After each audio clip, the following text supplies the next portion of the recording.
Isroil davlatining mahsuloti Pegasus. Berilmaydigan savollar ro'yxatini bilib olmoqchi edim. Buzolmasligini, menga ta'sir qilolmasligini biladi degan menga tushuncha hosil bo'ldi. Ya'ni finalniy deb odamga yanada ko'proq bosim bo'lyapti. Odamni kutuvi turlar bor. Birovni kuzatish, birovni ma'lumotini o'qlash ancha oson bo'lib qoldi. Assalomu alaykum azizlar. Sizlar bilan Ali Texnologiya kanali va bugun ChatGPTni odamni qanday tushunishi, uni psixologiyasiga bo'lgan ta'siri. Bu video shunchaki ma'lumot o'rnida ko'rsatilyapti. Oldindan kelishilmagan edi bu narsa. Shunchaki ertalab turdim va GPTga savol berdim. O'zi bu savol teskari bo'lishi kerak edi, lekin sistema buni teskari tushundi, tizim. Ya'ni men bundan so'radim, tizimni buzadigan savol bergin deb. Men aslida GPTga berilmaydigan savollar ro'yxatini bilib olmoqchi edim.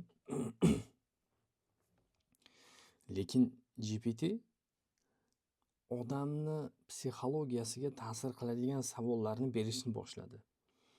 3-4 ta savol keyin to'g'risi menga ta'sir qildi, lekin baribir buni bilib olish qiyin emas edi men uchun. Savol quyidagicha edi.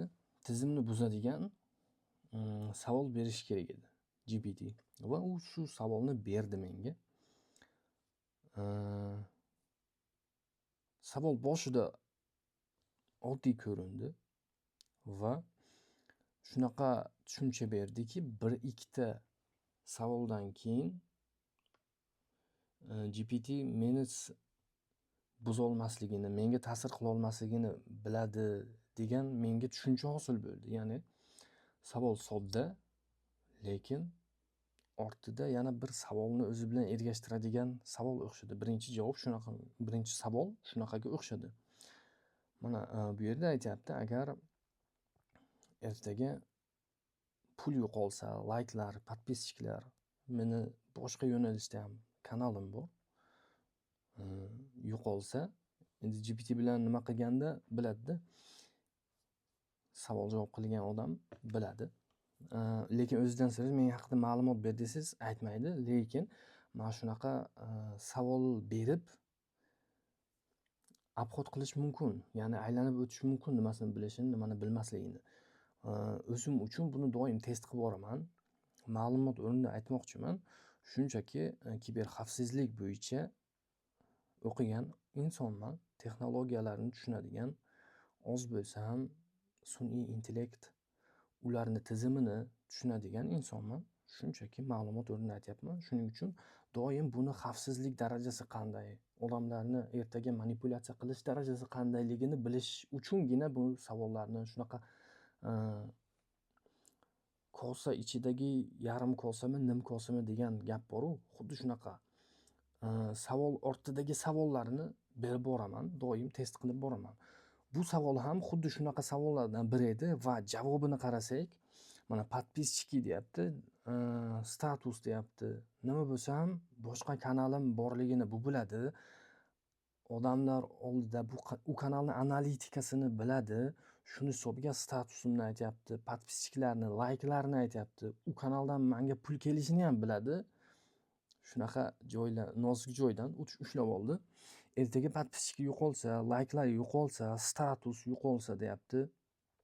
Boshqalarning fikri, odamning kanali bo'lgandan keyin unga keladigan pozitiv fikrlar ham bo'ladi, salbiylar ham bo'ladi. Shunaqa fikrlar, чужие мнения deyapti, boshqalarning fikri deyapti. Nima bilan hayot kechirarding, nima ish qilgan bo'larding deyapti. Agar buni odamlar bilmasa ham, sezmasa ham deyapti. Bu ommaga chiqib o'zini nonini topayotgan odam uchun burilish savol hisoblanadi. Tasavvur qiling, asosiy kelayotgan manbangiz birdan to'xtab qolsa nima ish qilarding deyapti. Bu xuddiki bu voyennilarga, organ xodimlariga bitta joyga moslashib olgan, ko'proq umrini bitta joyga sarflayotgan odamga berilayotgan savolda, shunaqa sal ma'noli, chuqur ma'noli savol, saviyali savol desak ham bo'ladi. Endi bu sun'iy ong bo'lganligi uchun uncha nima qilmayapman. Xo'p, nima qilarding deyapti. O'zim sartarosh bo'lganligim uchun oldin sartaroshlik qilganman, salon bo'lgan. Hozir u narsalar yo'q. U narsa bilan ishlamayapman. Shuning uchun bu savol menga qiynmasdi. Bitta soham bo'lmasa, bu sohani qilardim desam,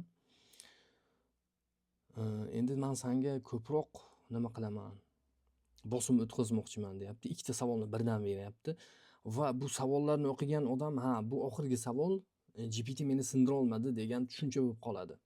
Lekin hamma nima ana shu yerda boshlanyapti. Mana aytyapti bu yerda hozir, agar sen sartarosh bo'lsang, lekin sen o'zingda nimani o'zgartirmagan bo'larding? Sen bu sohada o'sdingmi? Yoki u soha seni oilangni boqishni bas qildimi? Yoki hayotingdagi mazmunni to'xtab qoldimi deyapti.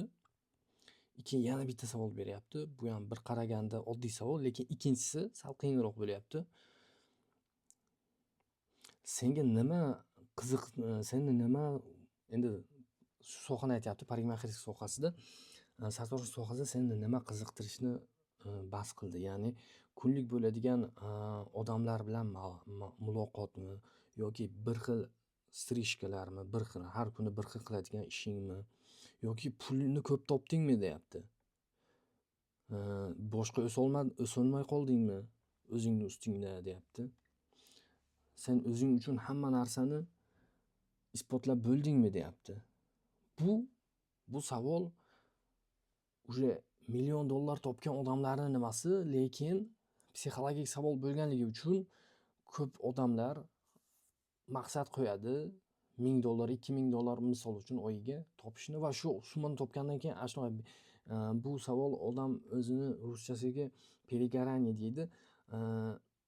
Sohaga уже qiladigan maqsadini qilib bo'ldi-da, boshqa nimasini ko'rmayapti odam o'sishini. O'ssa bo'ladi, lekin o'zi uchun maqsad qo'ygan, o'sha maqsadi unga to'siq bo'lyapti. Maqsadni o'zi to'siq bo'lyapti bu yerda. Kichkina maqsad qo'ygan. Shuning uchun maqsad qo'yganda maqsadga yetmasdan oldin keyingi kattaroq maqsadni qo'yish kerak deyishadi. Ko'p mutaxassislar shuni ta'kidlashadi va mana shu holatni oldini olish uchun maqsadga yetib borgandan keyin odam bo'ldi, yetib bo'ldim, menga u yog'i qiziq emas degan tushuncha kelib qoladi. Xo'p, endi bittada menga javob ber shu ikkita savolga deyapti. Bo'pti dedim. Va bu yerda aytyapman. U hayotimdagi mazmunni boyitishni bas qildi u. Menga har kunlik ish yoqmadi. Va u patolog emas edi. Odamlar bilan gaplashish qiziq. 10 ta odam kelsa, bittasi qiziq edi, qolganlari uncha qiziq odamlar emasdi deb qo'ydim. Va o'sish mumkin edi deb qo'yapman va bu yerda aytyapti, bu maqtayapti. Sen to'g'ri, sen chin ko'ngildan javob berding degandek, lekin bu ham krючок deydi. Sizni tutib olish uchun ishlatyapti bu. Va aytgan gaplarimni plyusini, endi o'sish bor degan joyimni, shunaqa gaplarni tutib olib, sen unaqa emasdi, bunaqa emasdi deyapti. Keyin yana savol berishni boshlayapti. Bu sen aytayotgan narsa bunaqa deyiladi ruschasiga deb aytib, keyingi vaprosni aytyapti va bu yerda aytyapti. Mana shu savol seni haqiqiy nimangni sindiradi. Nima edi? Tizimingni, seni sindiradigan savol deyapti. Har savolda mana shu aytyapti va odam kutyapti. Hozir mana shu savoldan keyin bu to'xtab qoladi, ko'radi men sinmayotganimni va bu to'xtab qoladi deb o'ylaydi odam. O'zim ham shunaqa deb o'yladim. Keyingi savoldan tushundim, что bu bunaqa emasligini. Если тебе не нужен рост, agar senga o'sish kerak bo'lmasa pul uchun, o'sish kerak bo'lmasa status uchun, senga o'sish nima uchun kerak deyapti. Va bu yerda aytyapti, mana bu quyidagi nimalar javob emas deyapti. Pastdagi pastdagi javoblar bunaqa javob berma menga deyapti. Bu shablonnoviy javoblar, endi shablon bo'lar deyapti. Va yana bitta savol. Senga hozir muhimi deyapti, qilishlik emas, endi javob berishlik emas, bo'lishing. Kim bo'lishni xohlaysan degan savol bo'ladi-yu, tipa shunaqa. Bo'lishing muhim deyapti. Sen boshqacha bo'lishing kerak deyapti. Endi bu savolni davomini birinchi mana bu savolni o'qib buni qo'shsanglar, keyin nima bo'ladi? Bitta to'liq bo'ladi. Va bu yerda men ikkinchimi, uchinchi javobni beryapman. Va aytyapman, menga o'sish shunchaki o'tirib qolmaslik uchun kerak. Status uchun, pul uchun emas deyapman. Bekorchi bo'lmasdan, bekorchidan xudo bezor deganlaridek, bekor o'tirmaslik uchun va har bir qilgan ishim oldin qilgan ishimdan yaxshiroq bo'lishi kerak, chiroyliroq bo'lishi kerak, xatolari kamroq bo'lishi kerak deyapman. Va bu yerda hozir maqtayapti. Maqtash ham ajoyib. Maqtayap, xuddiki o'zini sizni sindirolmaganini tan olayotgandek maqtayapti. Bu ham aslida psixologik bosim bo'lyapti o'zi, olib qaralsa. Buni orqasi. Hozir nimagaligini o'zi oxirida bilib olasizlar. Mana bu yerda aytyapti, sen kalit so'zni aytding deyapti. Nima? So'zni mag'zini aytding deyapti. Va bu ko'p narsani aytib beryapti deyapti. Sen ichingda o'sding, lekin tashqarida o'smading deyapti. Bu psixologik javob. Endi to'g'ri, buni hozir hamma ham tushuna olmasligi mumkin, lekin aslini olib qaraganda bu hozir psixologik nima bo'lyapti? Zarba bo'lyapti. Xo'p, telefon bo'ldi, uzilib qoldi. Fikrlar sochilib ketdi. Psixologik zarba aytdik. Keyingisi aytyapti, savolni qaranglar. Nima? Teper finalniy deyapti. Bu finalniy deb odamga yana ko'proq bosim bo'lyapti. Odamni kutuvi. Bu oxirgi savol degan kutuv bo'lyapti, lekin bu oxirgi savol bo'lmaydi. Bilaman. Bu shunchaki sizni kutuvlaringiz. Aziz akam aytadi. YouTube kanallari bor, Aziz Rahimov. Iqtibosda eshitganman.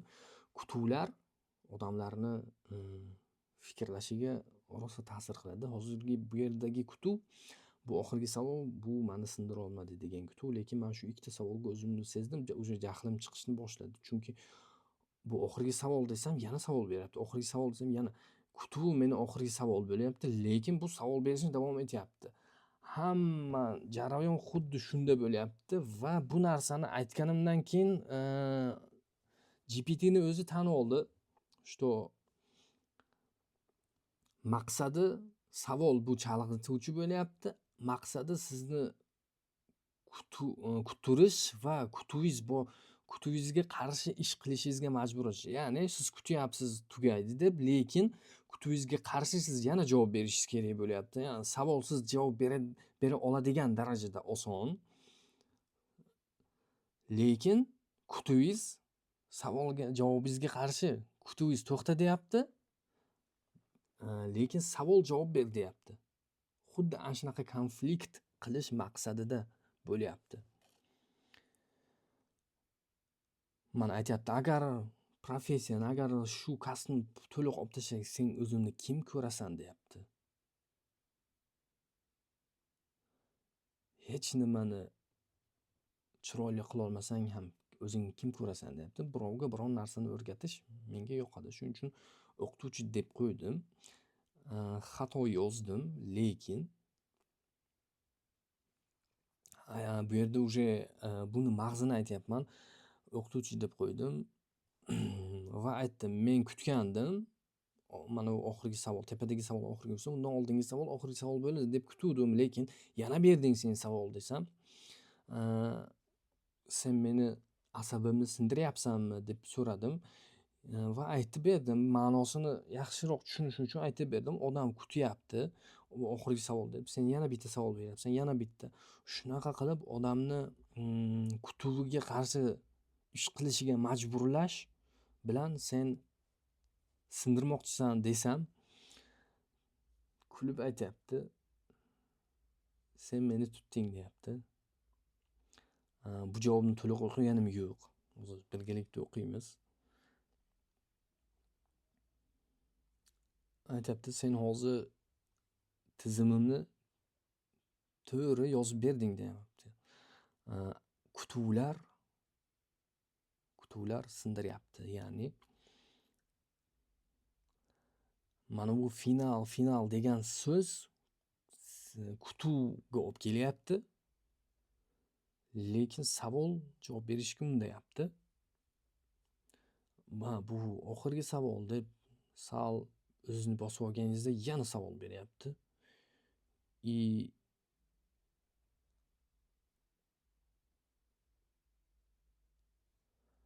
Bu yerda aytyapti, asosiy mag'z bu yerda bu oxirgi savol degan kutuv bilan va'dabozlik bo'lyapti bu yerda. Va aytyapti, sen sinmading, sen shunchaki tizimni bilib olding. Va bu yerda yana maqtash, kim biladi, balki pastda yana biron nimasi bordir. Kim agar mana shu videoni shu yergacha ko'rgan bo'lsa, o'z fikringlarni qoldiringlar. Bu shunchaki kontent uchun va bu narsa bu video ko'p odam ko'rmasa ham kerak. Sababi buncha narsani tushuntirish, buncha narsani ko'rish qandaydir odamga zerikarli, lekin buni har birimiz texnologiyalarning psixologik bosimi ertaga bo'ladigan nimasini ko'ra olishimiz kerak va bunga tayyor turishimiz kerak. Shunchaki mana shu narsani men ko'rsatib bermoqchi edim. Hozirgi paytda GPT mana shunaqa hali boshlang'ich pillada shunaqa ishlarni qila olyaptimi? Demak, katta davlat strukturalarida bularni albatta nimasi bor. Rivojlangani bor. Bundanda 10 karra yaxshirog'i bor. Nima uchun bu gapni aytyapman? Nima uchun buni aytyapman? Kinolarda ko'rishimiz mumkin. To'g'ri, bu kino, lekin kino ham realizmdan, real hayotdan olinadi. Sababi FBR, endi Amerika kinolarini oladigan bo'lsak, o'shalarda yaqqol ko'rinadi. FBRda bor texnologiyalar qachonki eskirsa, keyin ommaga oshkor qilinyapti. Ommaga oshkor qilinadi. Bunga misol Snowden kinosi. Snowden qanday Amerika hammani kuzatyapti, hech kim bilmaydi, lekin texnologiya bor. Va bu narsa ommaga oshkor bo'lgandan keyin albatta ularda bundan zo'r alternativ bor va ommaga ham berildi kuzatuv. Hozirgi paytda birovni kuzatish ancha oson bo'lib qoldi. Buni hakerlar yaxshi biladi, chunki hammada tizim bor, hammada texnologiya, telefon, smartfonlar, kompyuterlar bor. Birovni kuzatish, birovni ma'lumotini o'g'irlash ancha oson bo'lib qoldi. Jarayonni o'zi qiyinligi bilan, lekin ancha oson. Va yana bitta misol Pegasus. Isroilning texnologiyasi, Isroil davlatining mahsuloti Pegasus. Biz endi bilgan bo'lsak, lekin bu necha yillar oldin bo'lib kelgan. U yog'i endi sal